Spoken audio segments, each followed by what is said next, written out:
Welcome to Childcare Conversations with Kate and Carrie.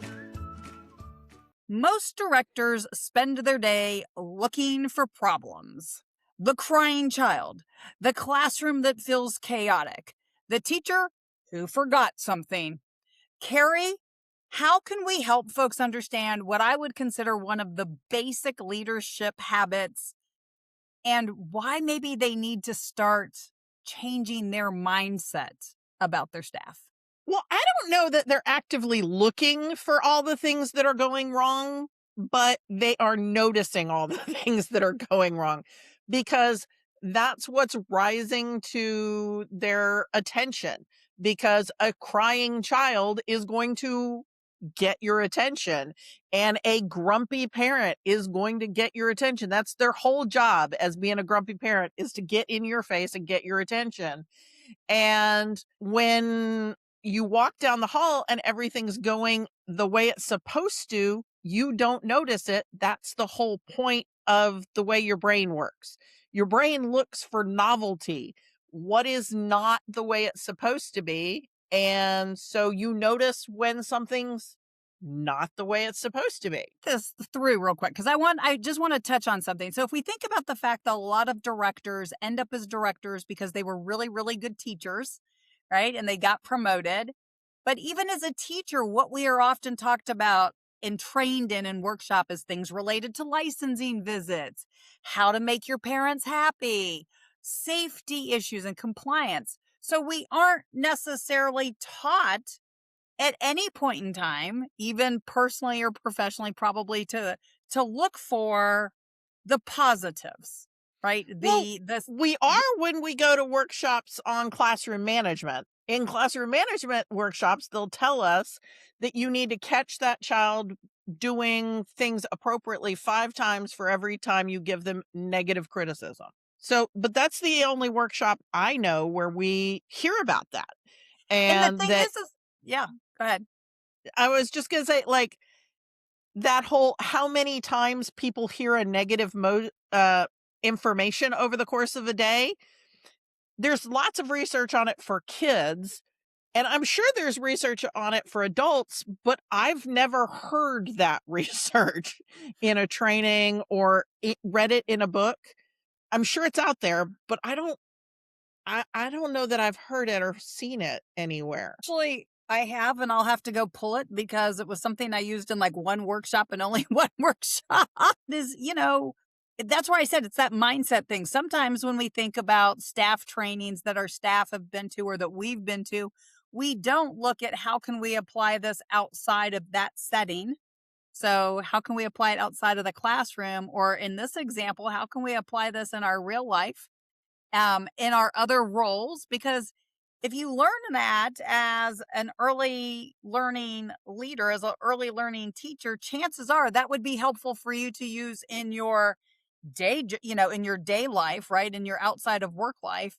Because if we practice doing that, saying 5 nice things for every negative thing, imagine how different our whole life would be if we used that theory in relationships with significant others, relationships with our own children, our peers, because, if we don't say something nice, we're probably going to get defensive every time somebody says something negative to us. And after a while, you're not going to be like, well, why should I even try? I mean, I think that's something that the owner struggles with, the director struggles with, the curriculum coordinator, and we know that there are teachers who struggle with it, right? So maybe this is a human thing. It is so, I think you probably get like an endorphin hit when you see something that needs to be corrected and you can say, hey, fix that thing, tuck in your tail, little duck, that kind of, I get a payoff for that. I caught somebody in a spelling mistake. I caught somebody who didn't do this, that, or the other thing. I think there's probably something chemically happening in our brain that is a payoff that every 4-year-old feels when they tattle, right? And this is why that's not the only reason the 4-year-old tattles, but the thing is, if you are looking for people messing up, you're going to find it because we have that reticular activation what's the third word in that? The reticular activation system. So if you tell your brain to go look for pink Cadillacs, every time you get in a car, you're going to see a pink Cadillac. But if you put in your brain to go look for Suzuki motorcycles every time you go driving, you're probably going to see the motorcycles. It's not that there's more motorcycles on the motorcycle day, it's that your brain's actively looking for it. Well, so then let's talk this through. Let's talk about why it's important to actively look for positive interactions happening in our program, because we know that the teacher then feels seen, right? The director will reinforce what quality looks like. I mean, we often talk about we want programs to be high quality. That doesn't mean that we only have to ever acknowledge the negatives, right? And then third, your teachers might be if you said 5 nice things to them every day, right?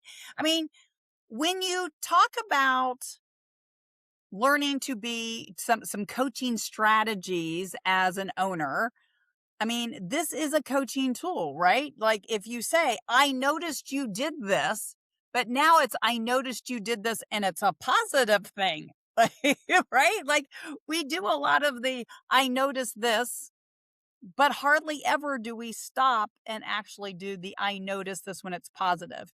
Carrie, you have a great solution for walkthroughs and walk around observations. Will you share that with folks? Because I really think that habit, I wish that everybody had that habit. And I learned the habit from you, but it was a mind shift switch. Well,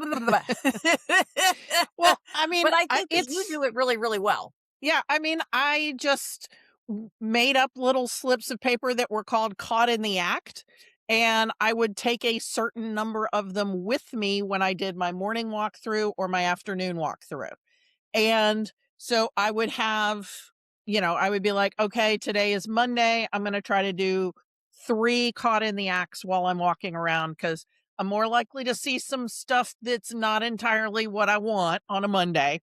So I'm going to give myself a low goal, 3 for this morning.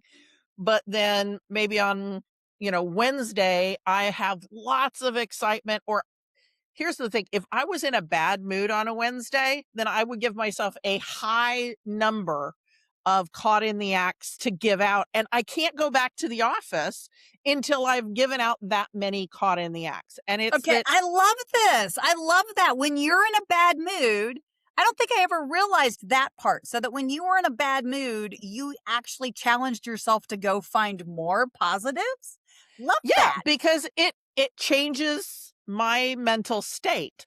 So I want to go find all the people doing cool stuff. And there are days when I can pass them all out and it takes me like 7 minutes. And there's other days when I'm walking around for 45 minutes trying to find enough positive things that are happening in the school. But by having those and having that system of I'm going to try to do it almost every day, the staff look forward to you walking into their space. Well, that's better than showing up with a clipboard and everybody freaks out, right? Well, the caught in the act sheets are on my clipboard. So, or they might be in my jacket pocket, but it's, what am I looking for? Am I looking for the person who's not doing the nose to name, which is my version of whatever other people call it, the checking to make sure they have the right children going through a doorway. So I call that nose to name. I could be spending the day knowing that we're having issues with people not being able to answer licensing immediately. How many kids do you have? Who's the oldest? Who's the youngest? Okay, so licensing is telling us that's an issue. I got 2 ways to address that. One, I can try to catch every teacher who's doing it wrong by just watching the video and going, she didn't do it. He didn't do it. She didn't do it. And then writing it up at the end of the day. I saw 4 times you went through a doorway and you were not counting on your checklist. Or I can do the other thing and go, 6 times today, you did check your nose to name list. Which one is going to get me more compliance? For most humans, catching them doing it correctly is going to get more reaction. You do have some people who are going to be like, yeah, whatever. And if you get that kind of response, then you know that that person needs to occasionally be caught doing things incorrectly, because their default network is, of course, I'm doing it right. And so they have to be occasionally brought up short because they're not doing it right.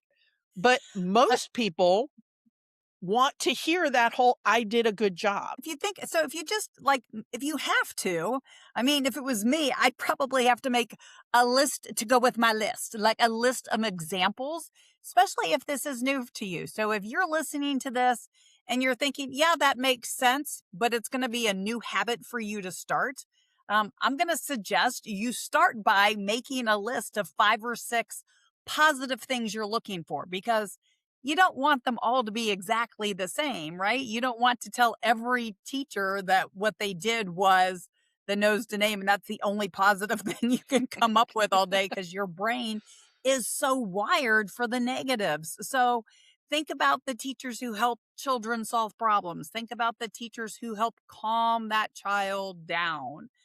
I think those are the How about things the that teacher? habit, huh? How about the teacher who you can see them getting upset and being reactive to a behavior in the classroom, and they chose to step out of that situation and get themselves emotionally regulated before working with that child?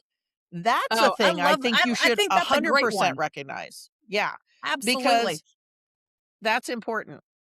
I I think the also biggest like, thing is just starting the habit and starting it yeah, today, and starting it with, I'm going to make the goal one staff person a day. I am going to find catching good and to tell them that I saw them doing good, and make sure that over the course of the week that you get everybody, and then add 2 a day.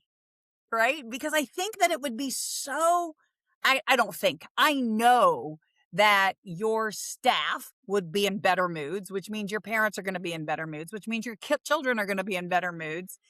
And it all starts by you, as the director, as the owner, as the leader of the program, leading with positivity instead of your nose in a checklist or with a report of things that need to change. So, it starts by paying attention, and it starts by paying attention and looking for ways to word things, like you said, 6 times you did this instead of the 4 times you did it wrong. I love that example, yeah. Carrie. Well, I mean, there's that saying, what gets measured gets improved. So what are the things you want to improve? Another thing that I think is really great to do with the caught in the act is, I saw you try a new thing. And whether that new thing succeeded or failed, the fact that they tried a new thing. And I think acknowledging you tried a new thing, it went completely off the rails, but you tried it, and this is how you recovered. This is how you pulled it back together. I think that is a super effective way to continue to grow good leaders. I mean, even just grow happy humans. Yeah.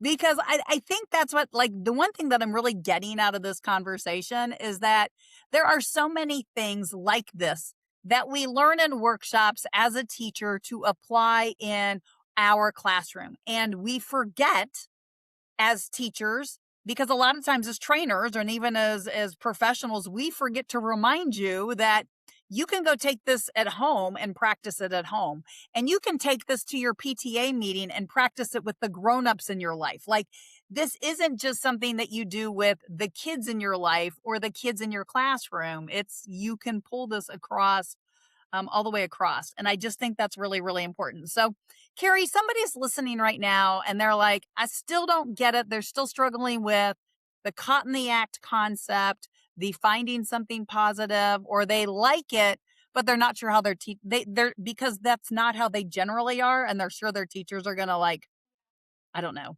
think they're crazy. How can they create some accountability? Like, what could somebody do to help them make sure they actually did it? Like, what's a accountability tip that might work So here? a real easy one, and one that parents sometimes are told when they're in parenting classes is to put 5 rubber bands or 5 scrunchies or something on the one arm. And every time they say a positive thing, they move the scrunchie to the other arm. And then when they say a negative thing, the scrunchie has to go back on the other arm. So the goal is to get all the scrunchies from one arm to the other arm over the And course probably of the stay day. there all day, right? Like, it's not like, oh, look, I moved them all and it was 10 a.m.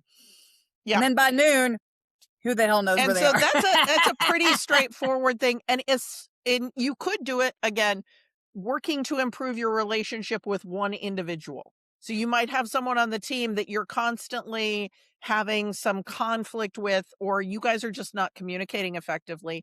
Doing something like that will really help, in my opinion. Well, the way you said that, I just got thinking about, so many of us have people that we work with that we're comfortable with, and maybe sometimes too comfortable. And then there are the people who we avoid.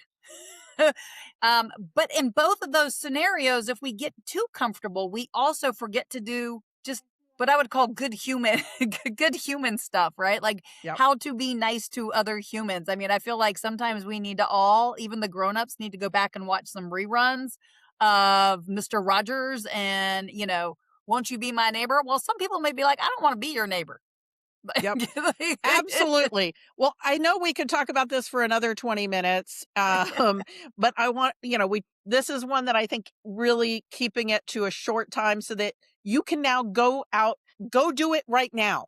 Go find somebody who's doing something well, give them, you can do it with words, you can do it with a note, you can give it, however you want to do it, but go catch people in the act of doing a good job. Absolutely. When's the last time you caught somebody being good? Okay. So I want you to text the show about how that went. Who was the first person you caught? What did you catch them doing? And we will talk to you in a few days. Thanks for tuning in. We love bringing you real talk and fresh insight from the world of early childhood education. Be sure to follow us on social media to stay connected and catch all of the latest episodes. And if you're planning a conference, training, or special event, Kate and Carrie would love to speak to your audience. You can learn more about their keynote sessions and workshops at kateandcarrie.com. If you learned something today, share the show and leave us a review below. We'll see you next time on Childcare Conversations.